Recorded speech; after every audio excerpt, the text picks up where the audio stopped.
Danny Flexen here for Seconds Out with my old friend Kalle Sauerland. How you doing? Mate, you well? I'm very well, thank you.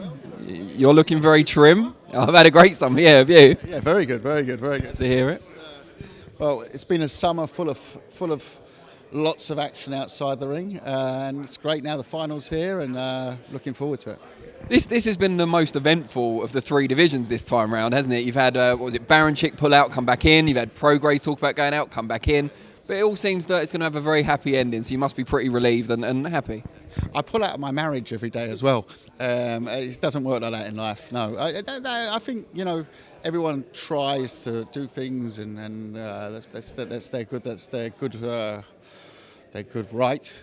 There's a way of doing things in a gentleman manner, and there's maybe those are things that have gone and done. The finals are here, and just like with Baranchik, Taylor's progress has made the journey, and a cracking final, Cracking final. It's an outstanding final, yeah. I mean, it's going to unify two of the belts. There's obviously another unified champion outside the tournament. That's something to think about down the line. Did you expect these two to be the finalists when the tournament first began? I'd be lying if I didn't. But it's boxing. Did I think that Burnett would probably be in the bantamweight final? Probably did. Things happen. It just takes a second. And no, I think this is the final that everyone wanted. I think it's a great location for the final, great setting for the final, and I'm more than excited now to finally see it. How did the deal come together to get this on Sky Sports box office alongside a big heavyweight fight like Chisora Parker? Well, I think the thing we established pretty early was that Sky was the most likely home for this. Then Chisora Parker was to put that on the undercard to make it into a box office event, which I think if you look at the reaction, I think everyone sees that it's a pretty good value one. There's some that you can debate, but this one is a pretty clear cut one, and it helped also in terms of we wanted a sort of a neutral-ish venue. It's of course a commercial decision as well. Could maybe have gone to a big outdoor venue in Scotland.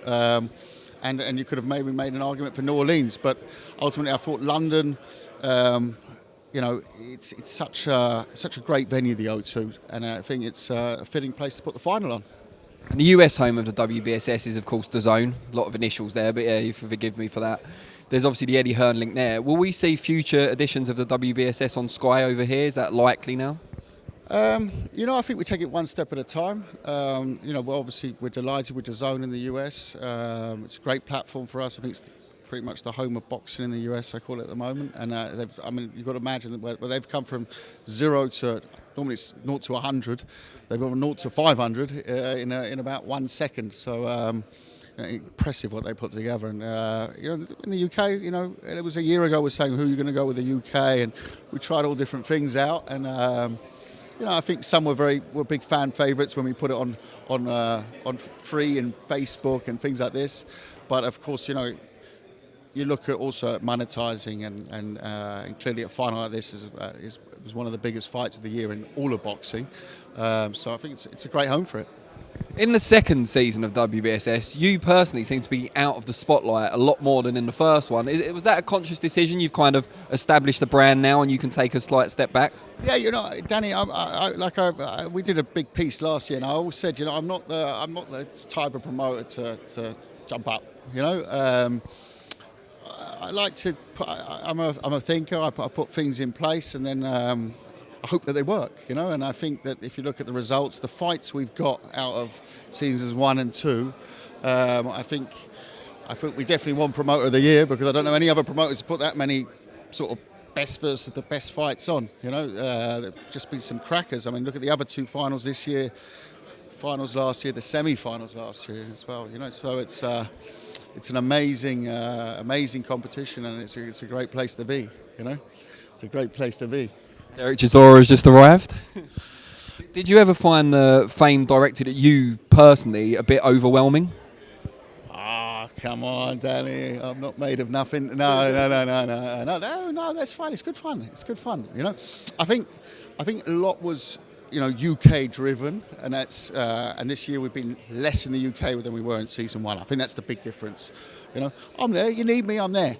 But I'm not going to make myself it go in front of the fighters. This is about the fighters. This is about being the best versus the best, and it's not about fucking Don Kalle or fucking Kalle Sauerland. You know, it's all fun and it's all good and it's all great, but you know, you can do that down the pub. Talking about the fighters and bringing it back to them, finals now of this season. You must have already started planning for season 3. Can you give us any sort of inkling of what we can expect? Yeah, you know, we went with the conscious decision to move the schedule.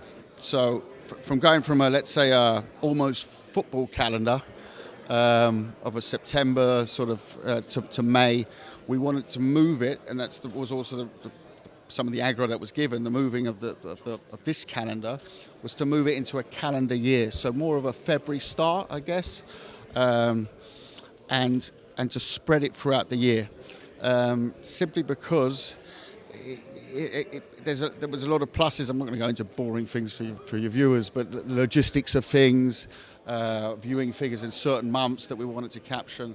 So yeah, the planning's definitely very much. I expect something around October time in terms of weight classes. Whether it's 2 or 3 weights, we'll see. It always depends on, we'd even do 4 weights, but it depends on the quality. We're not going to go, we might do 1 weight. If we need the quality in the weight class, it's about quality, accessibility, the champions being prepared to go in, and finding the best versus the best. You touched on before in the super lights, you could argue, there's a champion outside of the tournament. We had that in season 1 with the super mids as well. But what we try and do is establish the best in the weight class. So the guy to beat, that's the common terminology for it, isn't it? And the guy to beat in cruiserweights is Usyk. The guy to beat in super mids is Callum Smith. The guy to beat in the super lightweights will be winner of this. Same for the bantams. Same this year for the cruisers, by the way. People said, why are you doing the cruisers? I said, well, Usyk's going up. Oh, but he hasn't gone up. I said, he announced it at the press conference he's going up. So did Gassiev. I knew that in the background, that Gassiev had his shoulder issues, and you see him now, he's going to be a big heavyweight, So it made sense. And there's been talk now and again about doing a female WBSS, but is there a lack of depth still in the female ranks? No, I think the time could be now. I haven't been given the mandate to go and do that, but it's something that I would love to go and do, and potentially for next season. Potentially, yeah, we'll look at it. Does the rise of so many broadcasters, although it gives you more options to place WBSS around the world, does it make it tougher to get fighters to sign exclusive deals within the tournament because they can only fight on certain broadcasters? Well, I think one of the big parts for, let's say, the big selling points for the WBSS towards the fighters is not only the money, but it's the space of time. Now, we can talk about us moving the schedule this year, and fighters have been unhappy that they were waiting, but they've all fought within a year 3 times. I don't know, outside the tournament, I don't know anyone else, and I don't see anyone else complaining. I heard Don Air complaining it was fighting too little. I then went and looked at BoxRec. I'm like, he's never fought this much in his life. So suddenly, you're the bad guy because this. No, I said, come on, having it. And Nito's a great guy, and he saw the point pretty quickly. But you see, all these guys at that level. And now, last year, I've never had it before, that we're promoting 2 shows. We had every single one. Well, no, out of the 4 finalists, 3 were injured. There's a reason for that. The level of the fights that they just come out of. You don't come out of those fights in this period of time. So we have that very pushy schedule, which the fighters, by the way, love because they can work out, I can work out exactly my calendar year. Trainers love it. Promoters love it. Managers love it. So it's so I think from that point of view, that doesn't really matter. What is great with the rise of, especially streaming services, which we'll see more and more of, I think there'll be more still coming in actually, is it's pumps money into the sport.